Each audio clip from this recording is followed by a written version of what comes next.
नमस्कार साथियों। आज अपन क्लास का अगला भाग चालू करते हैं। जो पिछली क्लास में अपन ने देखा था कि साझेदारी की अपन ने विशेषताएं देखी थी। उसके बाद की टॉपिक है साझेदारी के प्रकार, टाइप ऑफ पार्टनरशिप। अब टाइप ऑफ पार्टनरशिप के अंदर देखो कितने प्रकार की साझेदारी फर्म में हो सकती है, उसके बारे में बताया गया है।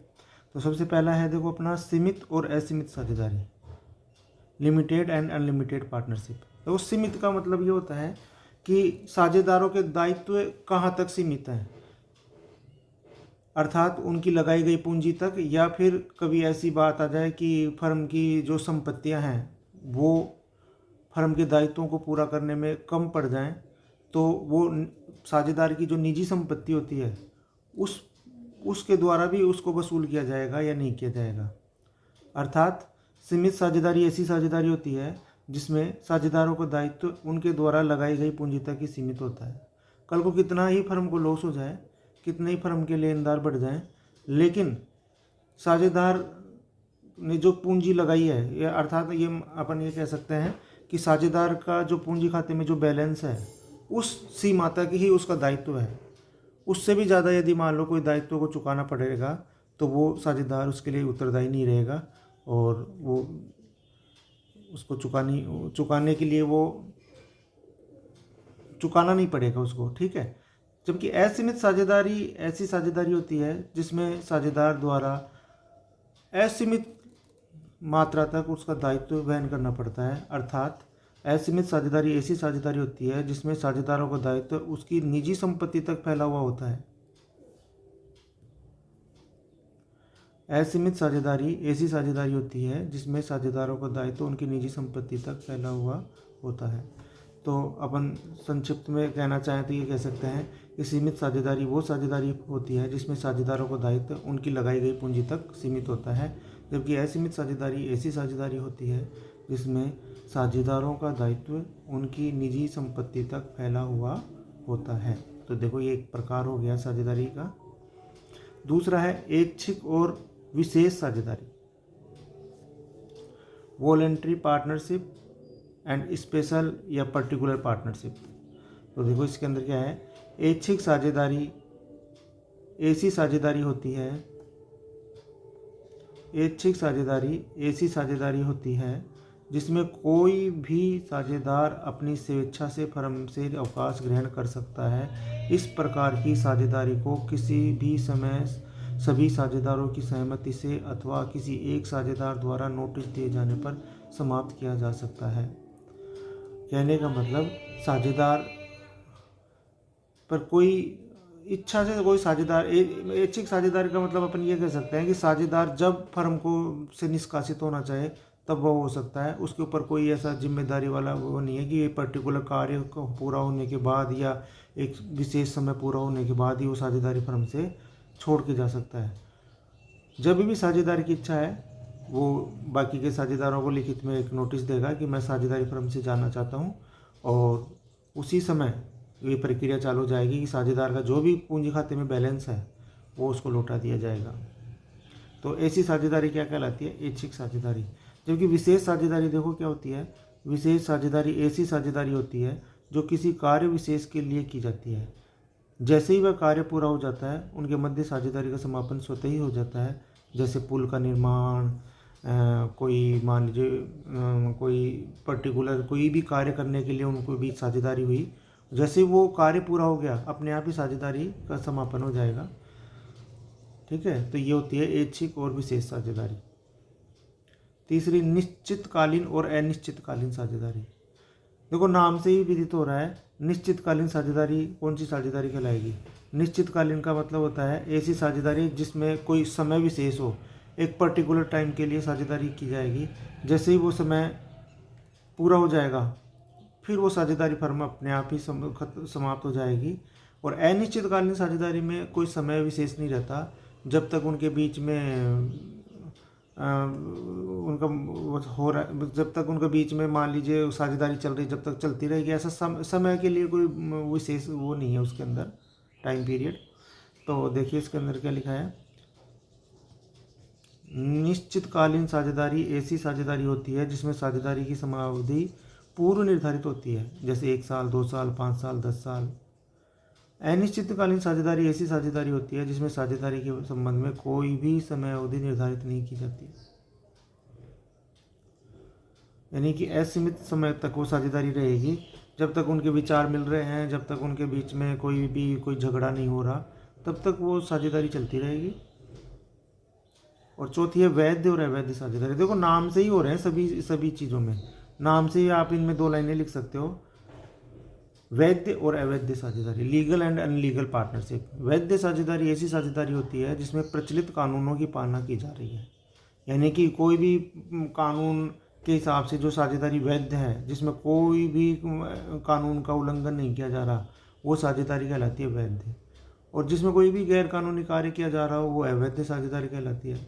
कहने का मतलब अपन उदाहरण के रूप में देखें कि 18 साल से नीचे का कोई भी व्यक्ति अनुबंध करने के अयोग्य होता है, और कोई किसी फर्म में मान लीजिए 18 साल से कम के बच्चे को मान लो साझेदार बना लिया, तो वो अवैध साझेदारी कहलाएगी, क्योंकि वो कानूनी का जो कॉन्ट्रैक्ट एक्ट है वो उसमें ये प्रावधान दिए हुए हैं कि 18 साल से नीचे का व्यक्ति कॉन्ट्रैक्ट कर ही नहीं सकता, और यहाँ पे वो साझेदार बना हुआ है तो अवैध माना जाएगा।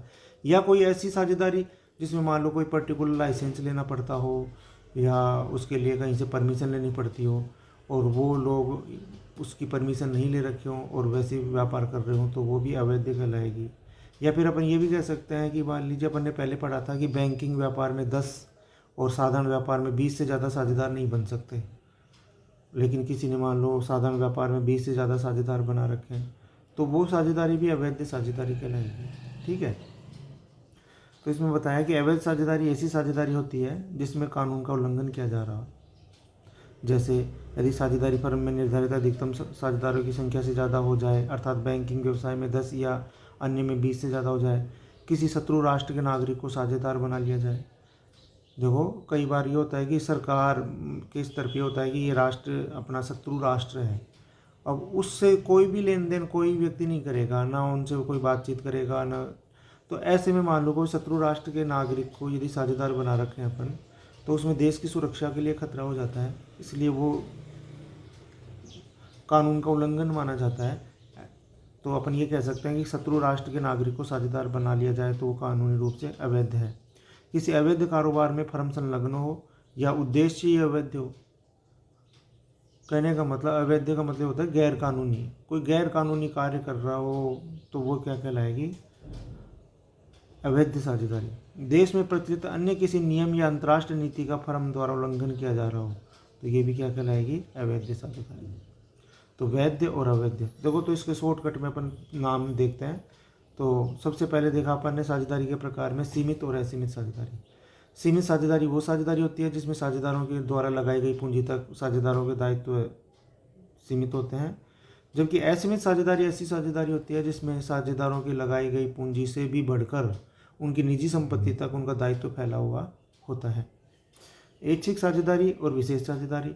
ऐच्छिक साझेदारी वो साझेदारी होती है जिसमें साझेदार अपनी स्वेच्छा से फर्म में आ भी सकता है, फर्म से निष्कासित भी हो सकता है, उस पर कोई भी दबाव नहीं है, जब आए जब जा सकता है, जब आए जब आ सकता है, जब जाए जब जा सकता है।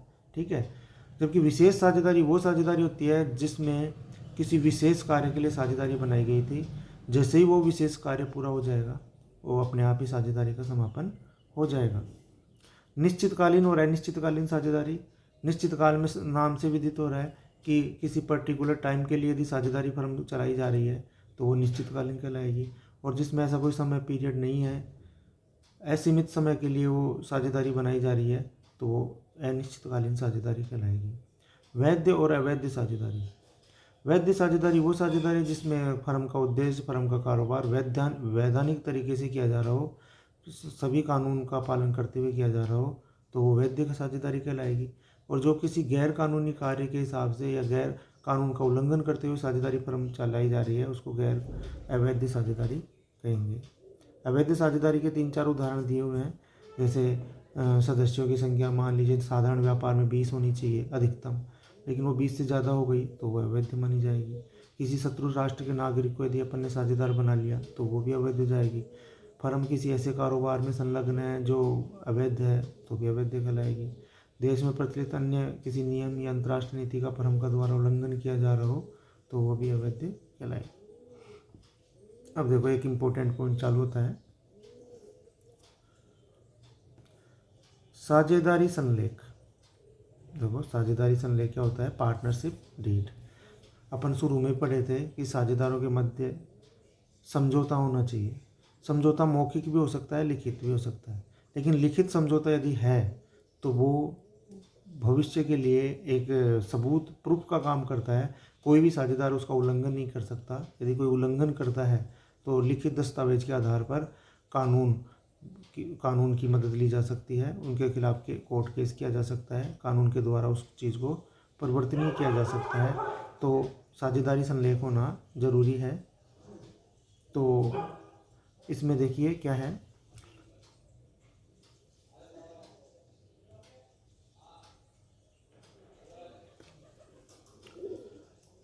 प्रत्येक फर्म में साझेदारों के मध्य मौखिक अथवा लिखित समझौता होना अनिवार्य है, लेकिन यदि लिखित समझौता होता है तो साझेदारी फर्म के लिए अच्छा माना जाता है, क्योंकि यह भविष्य में मतभेद होने पर उनको निपटाने में सहायक होता है। देखिए इसमें क्या बताया है कि साझेदारी संलेख में क्या होता है कि वैसे तो लिखित और मौखिक किसी भी प्रकार का समझौता हो सकता है, लेकिन यदि लिखित समझौता होता है तो यदि साझेदारों के बीच में भविष्य में कभी मतभेद होता है किसी बात को लेकर तो उसको निपटाया जा सकता है, क्योंकि जब साझेदारी संलेख ऐसा डॉक्यूमेंट्स होता है जिसके अंदर सभी साझेदार अपनी सहमति से साइन करते हैं और सभी उसमें दिए हुए नियमों कानूनों की पालना करने का वचन देते हैं। नॉर्मली मैं कहूँ तो साझेदारी संलेख देखो एक स्टाम्प पेपर पे बनाया जाता है, जो कि आजकल 2000 रुपये के मूल्य के जो स्टाम्प पेपर आता है उस पर लिखा जाता है।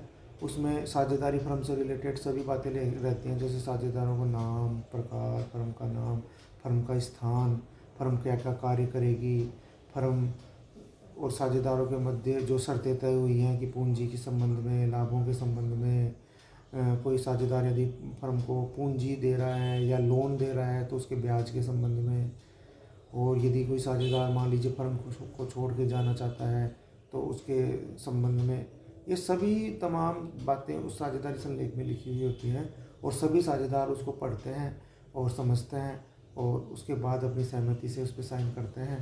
उसके बाद उसको नोटरी पब्लिक से अटेस्टेड करवा के रख लिया जाता है। तो एक महत्वपूर्ण डॉक्यूमेंट्स होता है जो साझेदारों के मध्य कभी आपस में मतभेद हो जाता है तो उसके निपटाने में वो कार्य करता है। तो देखिए इसकी परिभाषा भी बताई गई है।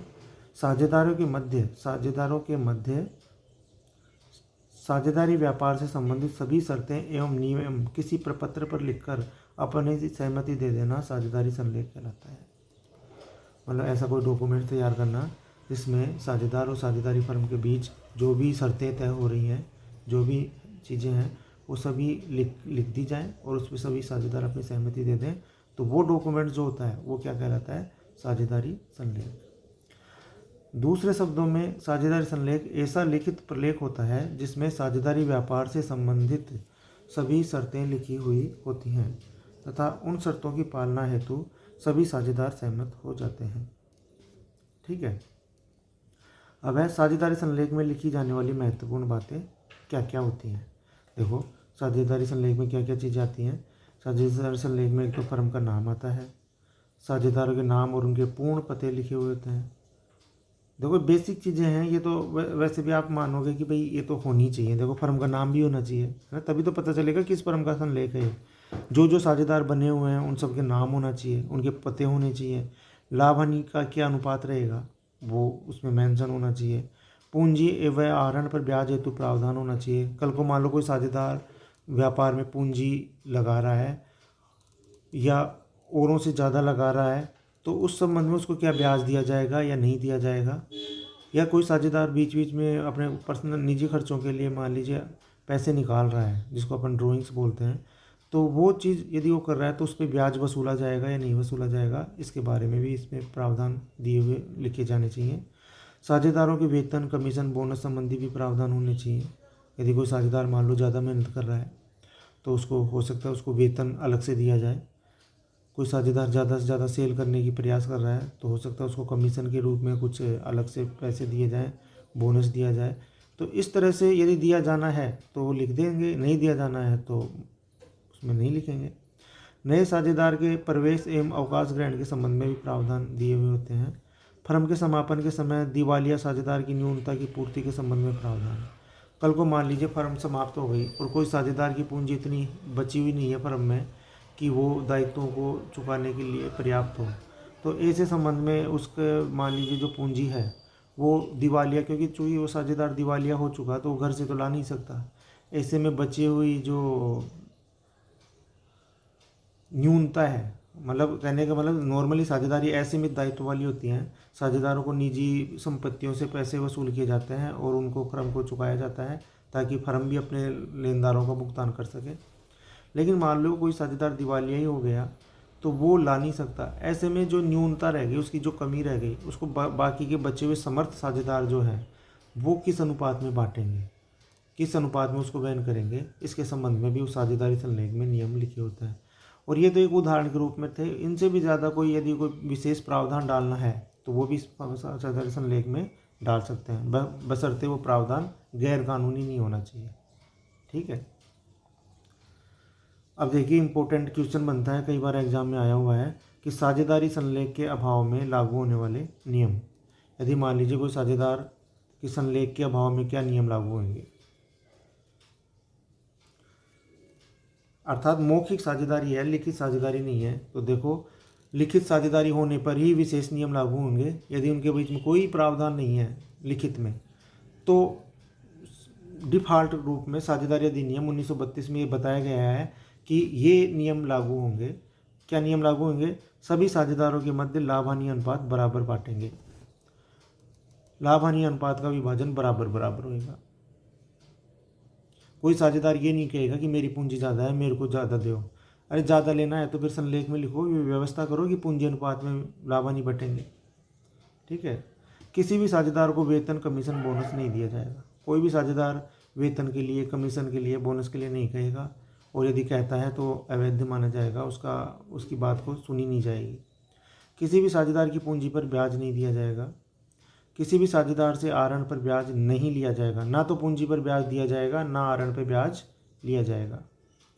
साझेदारों द्वारा दिए गए ऋण पर फर्म द्वारा 6% वार्षिक दर से ब्याज दिया जाएगा। देखो ऋण पे जरूर देंगे। यदि कोई साझेदार मान लीजिए फर्म को लोन देता है तो लोन देने की कंडीशन में उसको 6% वार्षिक दर से ब्याज दिया जाएगा।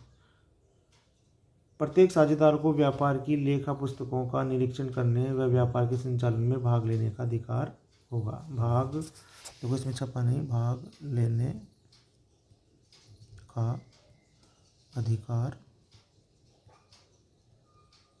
है, होगा। ठीक है। प्रत्येक साझेदार को व्यापार की लेखा पुस्तकों का निरीक्षण करने और व्यापार के संचालन में भाग लेने का अधिकार होगा। अर्थात कोई साझेदार मना नहीं कर सकता कि आप फर्म की लेखा पुस्तकों को देख नहीं सकते, आप पर्टिकुलर व्यापार में हिस्सा नहीं लोगे, आप तो घर पे रहो। ऐसा कोई दबाव नहीं डाल सकता। यदि कोई को ऐसा है तो संलेख में व्यवस्था करनी पड़ेगी, संलेख निकलना पड़ेगा। लेकिन नहीं है तो ये जो अपन ने ये सारे ये देखे हैं ये उस पर लागू होंगे। और देखो इंपॉर्टेंट क्वेश्चन है, इसको ध्यान रखना, परीक्षा में पूछ सकता है कि साझेदार संलेख के अभाव में लागू होने वाले नियम बताओ। तो 2 नंबर का मान लीजिए क्वेश्चन आता है तो लगभग 4 पॉइंट तो अपने को बताने पड़ेंगे। ठीक है। अब आगे चलते हैं, है ना, ये आप देखते रहना ये। अब देखिए आगे, साझेदारी फर्म में साझेदारों के मध्य लाभ हानि का बंटवारा। यानी कि लाभ हानि का बंटवारा किस तरह से होगा। देखो अभी तक आप 11th क्लास में जो अकाउंटिंग पढ़े थे उसमें एक एकाकी फर्म का देखे थे। एकाकी मतलब सिंगल प्रोप्राइटरशिप का। उसमें normal trading account, P&L account आप बनाते थे और उसके आधार पर आप जो भी लाभ का हिस्सा होता था वो कैपिटल अकाउंट में जाके जुड़ जाता था। लेकिन क्योंकि साझेदारी फर्म में एक से ज़्यादा व्यक्ति साझेदार रहते हैं तो उसमें लाभ हानि का बंटवारा किस तरह से होगा वो आज अपन इस पॉइंट के तहत समझेंगे। इसके संबंध में आगे क्वेश्चन भी आएंगे, उनको भी हल करेंगे। ठीक है। तो साझेदारी फर्म में साझेदारों के मध्य लाभ हानि बंटवारा appropriation of P&L profit and loss in partnership firm. Profit and loss appropriation account बनाया जाता है। देखो ये मेन बात है, ये अपन आगे प्रैक्टिकल क्वेश्चन करेंगे जो बुक्स में दिए हुए हैं। तो एक P&L अप्रोप्रिएशन अकाउंट बनाया जाता है। जबकि आप देखते हो जब आप 11th में थे तो उसमें आप बनाते थे सबसे पहले ट्रेडिंग अकाउंट, फिर प्रॉफिट एंड लॉस अकाउंट, फिर उसके बाद सीधी बैलेंस शीट। बैलेंस शीट के अंदर ही जो कैपिटल होता था उसमें प्रॉफिट जुड़ जाता था, ड्रॉइंग्स कट जाती थी। लेकिन इसमें ऐसा नहीं है। इसमें प्रॉफिट एंड लॉस अकाउंट बन जाने के बाद एक अकाउंट और अलग से बनाया जाएगा जिसका नाम रहेगा profit and loss appropriation account, लाभ हानि बंटवारा खाता।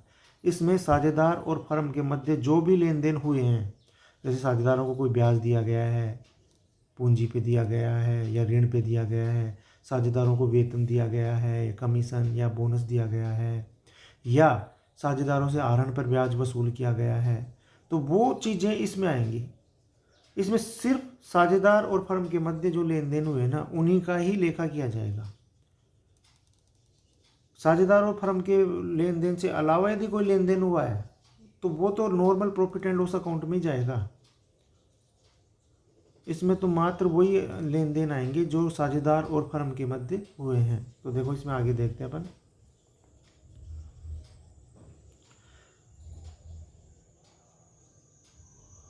साझेदारी फर्म में साझेदारों के मध्य लाभ हानि बांटने के लिए तथा फर्म एवं साझेदारों के मध्य किसी आयगत प्रकृति के लेन देन का लेखा रखने के लिए एक खाता बनाया जाता है जिसे P&L अप्रोप्रिएशन अकाउंट कहते हैं।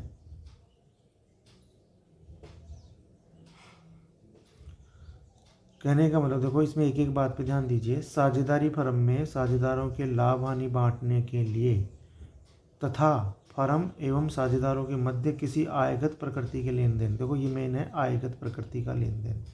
कहने का मतलब साझेदार यदि मान लो पूंजी लेके आ रहा है तो पूंजी लेके आ रहा है तो वो आयगत प्रकृति का नहीं कहलाएगा। वो तो एक तरह से एक बार पूंजी लेके आ गया तो फर्म के अंदर आ गई। आयगत प्रकृति के लेन देन तो वो कहलाएंगे जो कि एक पर्टिकुलर ईयर से संबंधित हैं।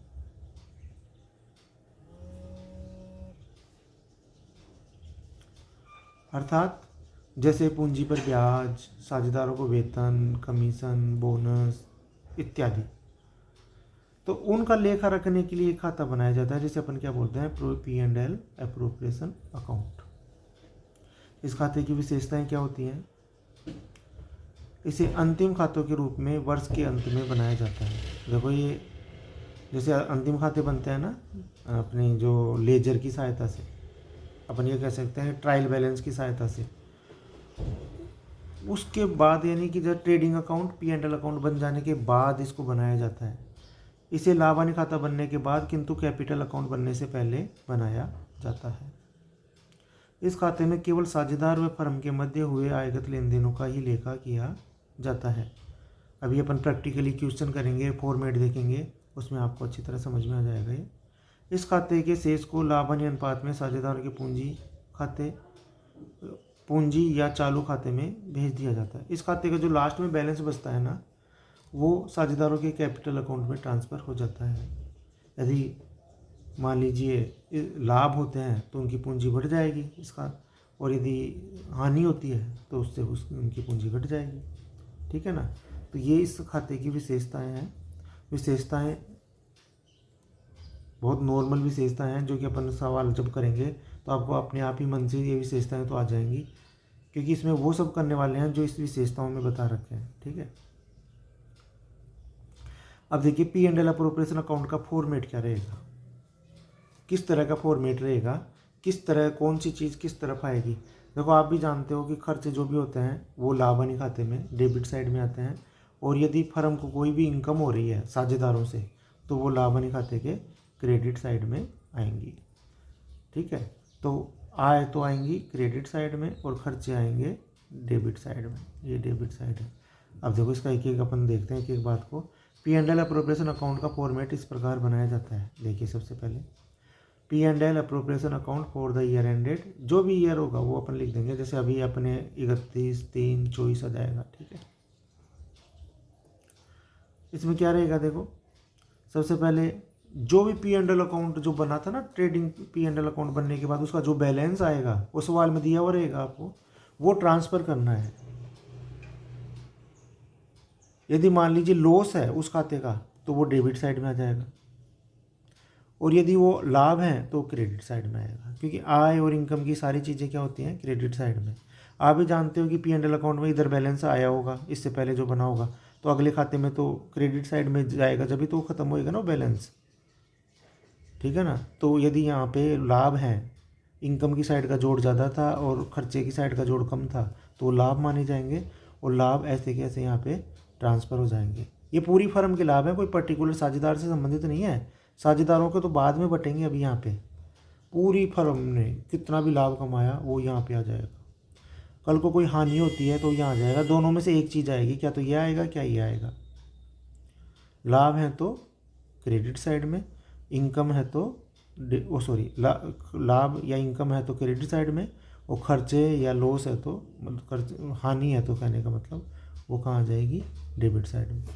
अब देखो इसके अलावा और क्या क्या आएंगे, खर्चे। जो फर्म के लिए खर्चे हैं, भले वो साझेदारों को पेमेंट हो रहा है वो, लेकिन फर्म के एंगल से अपन सोचें तो वो तो खर्चे ही हैं।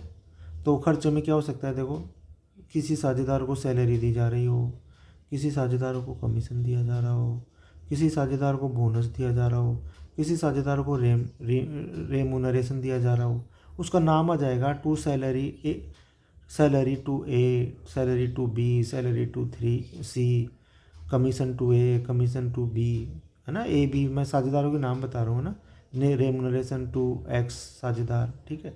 ऐसे ही इसके अलावा यदि कैपिटल पे इंटरेस्ट का भी सिस्टम है, यदि साझेदारी संलेख बना हुआ है, उसमें बता रहा है कि इतना % उनको पूंजी पर ब्याज दिया जाएगा, तो देखो यहाँ पे आ जाएगा। और पूंजी पर ब्याज हमेशा ओपनिंग बैलेंस पे दिया जाता है, जो उनकी ओपनिंग बैलेंस है ना पूंजी का, उस पर। तो वो देखो वो यहाँ पे लिख देंगे टू इंटरेस्ट ऑन कैपिटल, फिर यहाँ पे लिख देंगे ए के संबंध में इतना, बी के संबंध में इतना, है ना। अलग अलग बांट के बताएंगे अपन, है ना। है साझेदारों को दिया जाने वाला पूंजी पे ब्याज ही। ऐसे ही सैलरी भी मान लो ए को दिए जा रहे हैं तो ए की सैलरी इतनी, बी की सैलरी इतनी, ऐसे है ना, वर्गीकरण करके बताएंगे, ताकि आगे अपन इनके जो कैपिटल अकाउंट बनाएंगे उसमें प्रॉब्लम ना हो। डायरेक्ट इसमें देख लेंगे ए से रिलेटेड है तो ए के कैपिटल अकाउंट में चली जाएगी, बी से है तो बी के में। उसके अलावा देखो अभी इधर चलो, अभी इनकम की साइड में, इनकम की साइड में देखो फर्म को क्या हो सकता है। यदि कोई साझेदार ड्राइंग्स किया है, आहरण किया है, तो उस पर जो भी ब्याज बनेगा वो इस साइड में आएगा, क्रेडिट साइड में, क्योंकि फर्म के लिए तो आय है और फर्म की पुस्तकों में अपन बना रहे हैं। भले साझेदार के लिए वो खर्चा है वो, लेकिन साझेदार के लिए खर्चा है तो साझेदार के कैपिटल अकाउंट में देखेंगे अपन, उससे उसकी पूंजी कम होएगी। आज फर्म के लिए तो यदि कोई साझेदार फर्म को ब्याज चुका रहा है तो फर्म के लिए तो लाभ है, तो वो इसके क्रेडिट साइड में आ जाएगा। अब देखो नॉर्मली क्रेडिट साइड में आने वाली मदें बहुत कम होती हैं। साझेदारों से इन लोन पे ब्याज ले लेंगे, इंटरेस्ट ड्राइंग्स पे ब्याज ले लेंगे, इसके अलावा तो फर्म को साझेदारों से कोई लाभ नहीं होगा। हाँ, खर्चे ज़रूर होते हैं फर्म के लिए साझेदारों को चुकाने के लिए, तो वो सब यहाँ पे आ गए। अब लास्ट में इसका टोटल लगाएंगे, जिधर का टोटल ज़्यादा हो वो पहले जोड़ लेंगे, फिर बैलेंसिंग फिगर से बैलेंस निकाल लेंगे और बैलेंस को लाभ हानि अनुपात में साझेदारों में बांट देंगे। यदि वो करंट मेथड अपनाते हैं तो उनके पार्टनर्स के करंट अकाउंट में चले जाएंगे, और यदि वो फिक्स मेथड अपना रहे हैं तो पार्टनर्स के कैपिटल। ये आगे पढ़ेंगे, देखो साझेदारों के जो पूंजी खाते के प्रकार है ना, उसमें देखेंगे। मैंने यहाँ दोनों शब्द लिखे हैं, partners current account oblique partners capital account. किस रेशियो में बटेंगे, लाभ हानि अनुपात में। यदि उनके बीच में लाभ हानि अनुपात नहीं है तो बराबर बराबर बढ़ जाएंगे, इक्वल रेशियो में बढ़ जाएंगे, यानी कि 2:2, 1:1 ऐसे में बढ़ जाएंगे, ठीक है। यदि कल को इधर का जोड़ ज़्यादा आ गया तो ये पहले जोड़ लेंगे, फिर ये बैलेंसिंग फिगर से निकाल लेंगे और इस लॉस को साझेदारों में वही लाभ हानि अनुपात में बांट देंगे, ठीक है। तो सेम या तो ये रहेगा, या तो लॉस होएगा या प्रॉफिट होएगा। इधर का जोड़ ज़्यादा आ रहा है, क्रेडिट साइड का जोड़ ज़्यादा आ रहा है तो प्रॉफिट है, प्रॉफिट बढ़ जाएगा साझेदारों में। और यदि डेबिट साइड का जोड़ ज़्यादा आ रहा है तो वो लॉस है, और लॉस साझेदारों में वही लाभ हानि अनुपात में बांट दिया जाएगा। ए के हिस्से में कितना है, बी के हिस्से में कितना है, सी के हिस्से में कितना है। अभी अपन प्रैक्टिकल इक्वेशन पढ़ेंगे तो उसमें अपने को अच्छी तरह समझ में आ जाएगा ये फॉर्मेट क्या है, ठीक है।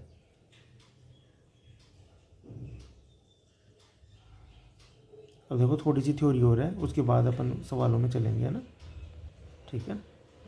हाँ।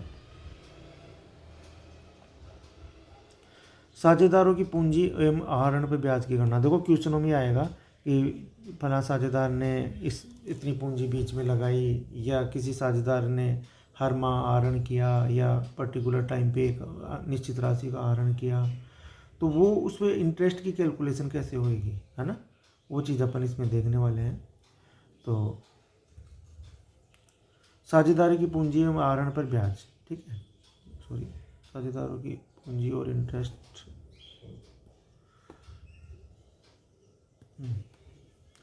साझेदारों की पूंजी एवं आहरण पर ब्याज की गणना।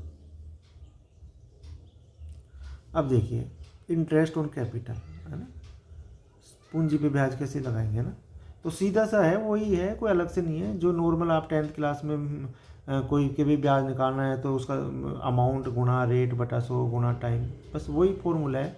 तो इस फॉर्मूले को अपन दोबारा देख लेते हैं। साझेदारों द्वारा फर्म में लगाई गई पूंजी के बकाया, साझेदारों द्वारा फर्म में लगाई गई पूंजी के बकाया शेष पर साझेदारी संलेख के अनुसार एक निर्धारित दर से जो ब्याज दिया जाता है उसे पूंजी पर ब्याज कहते हैं। मतलब साझेदार देंगे, किसको देंगे, फर्म को, और क्या देंगे, पूंजी पर ब्याज लेंगे, सॉरी, साझेदार द्वारा फर्म में लगाई गई पूंजी के बकाया शेष पर साझेदार संलेख के अनुसार एक निर्धारित दर से जो ब्याज, फर्म द्वारा जो ब्याज दिया जाता है ना साझेदारों को, उसे पूंजी पर ब्याज कहते हैं। अब इसकी गणना कैसे होगी ब्याज की, पूंजी खाते का शेष, देखो ये ओपनिंग होना चाहिए, है ना, ये ओपनिंग बैलेंस होना चाहिए। कभी क्लोजिंग बैलेंस दे दे तो आपको ओपनिंग बैलेंस निकालना पड़ेगा ना, ये ओपनिंग बैलेंस रहता है, ठीक है। गुणा रेट बटा 100 गुणा माह बटा 12, यानी कि मान लीजिए कोई साझेदार की पूंजी 3 महीने रही तो 3 से गुणा कर देंगे, 12 का भाग दे देंगे ना। मान लो किसी ने जनवरी में लगाई हो तो 3 ही आया, किसी ने शुरू से लगाई हो तो फिर तो 12/12 हो जाएगा, क्योंकि ये जो दर दी हुई है ना ये वार्षिक है। इसको माह में बदलने के लिए अपन माह बटा 12 लिखें, मंथ बटा 12, है ना। जैसे मान लो किसी ने 50,000 रुपये लगाए, है ना, और ब्याज की रेट मान लीजिए 10% है इंटरेस्ट रेट, तो इस पर कैसे निकालेंगे। और मान लीजिए उसने 3 महीने पहले लगाए, यानी जनवरी में लगाए, जनवरी में, तो 3 महीने का अपने को निकालना है ना, जनवरी में लगाए हैं जनवरी में, तो अपन क्या करेंगे, 50,000 गुणा 10/100 गुणा 3/12, ये कट गया, ये कट गया, 15,000 में 12 का भाग देंगे तो जो अमाउंट आएगी ना वो देख लेते हैं, 5,000 इंटू 3/12, यानी कि 1250 रुपये का क्या आ गया, इंटरेस्ट आ गया, है ना। एक पूंजी पे ब्याज 1250 मिलेगा। तो एक छोटा सा उदाहरण के रूप में मैंने आपको बताया, है ना।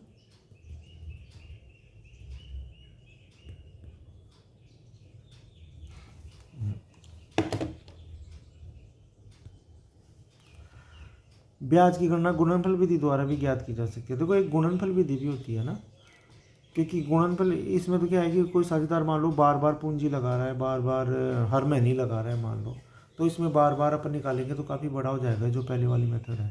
तो एक गुणनफल विधि भी होती है, उससे भी अपन ब्याज की गणना कर सकते हैं, ठीक है ना। वो आगे अपन ड्राइंग्स का देखेंगे, अभी ब्याज की गणना उसमें वो सेम फॉर्मूला लगेगा, इसलिए वो आगे आएगा कि गुणनफल विधि के अंदर कैसे ब्याज की गणना की जाती है, ठीक है। अभी देखो ये आ रहा है यहाँ पे, इसी में देखेंगे गुणनफल विधि, देखो यार इस यही फॉर्मूला लगेगा उसी में भी। तो ये देखिए interest on drawings,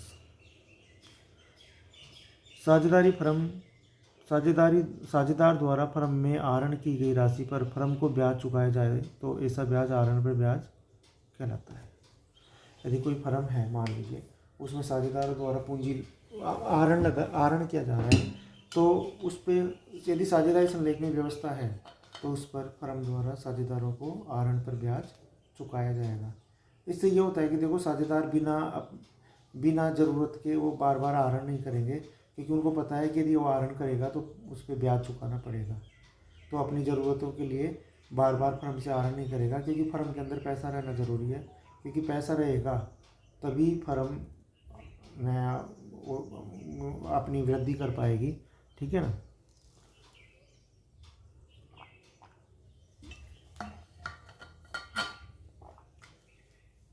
calculation of interest on drawings. देखो इसमें क्या रहेगा, calculation of interest on drawing. ब्याज की गणना दो प्रकार से ज्ञात की जाती है। पहली गुणनफल विधि। गुणनफल विधि में क्या रहेगा, इस विधि का प्रयोग हर प्रकार की परिस्थिति में किया जा सकता है। कहने का मतलब ये हो गया कि इस विधि के अंदर यदि कोई साझेदार हर माह आहरण कर रहा है तो भी काम में आ जाएगी ये विधि, कभी कभी कर रहा है तो भी आ जाएगी, यदि 3 महीनों में एक बार कर रहा है तो भी आ जाएगी। तो कहने का मतलब इस विधि के अंदर यदि अपन फॉर्मूला लगाते हैं तो किसी भी तरह की परिस्थिति हो उसमें ये विधि काम में ली जा सकती है। अभी आगे अपन इसके क्वेश्चन भी करेंगे, ठीक है ना। अब देखो ब्याज, गुणनफलों का योग। अब गुणनफलों का योग कैसे होता है वो अभी मैं तालिका बनाकर दिखा रहा हूँ आपको। गुणा दर बटा 100 गुणा 1/12। देखो इस फॉर्मूले को आपको ध्यान रखना है क्योंकि ये दर वार्षिक होती है। इसको अपन 12 का भाग देंगे और जितने महीने हुए हैं उसको यहाँ महीने नहीं लिखेंगे क्योंकि अपन जो तालिका बना रहे हैं ना उसमें पूरे गुणनफलों का योग आ जाएगा, तो इसको 1/12 ही करना है अपने को, है ना। तो देखिए गुणनफलों का योग निम्न तालिका बनाकर याद करेंगे। जैसे मान लो कोई साझेदार 10,000 रुपये का आहरण किया और अभी 6 महीने पहले किया,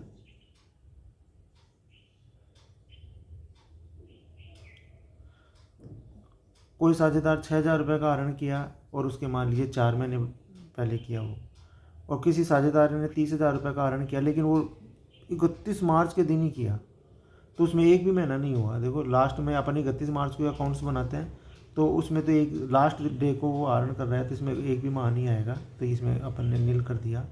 तो ये तो हो गए माह, ये हो गई राशियाँ।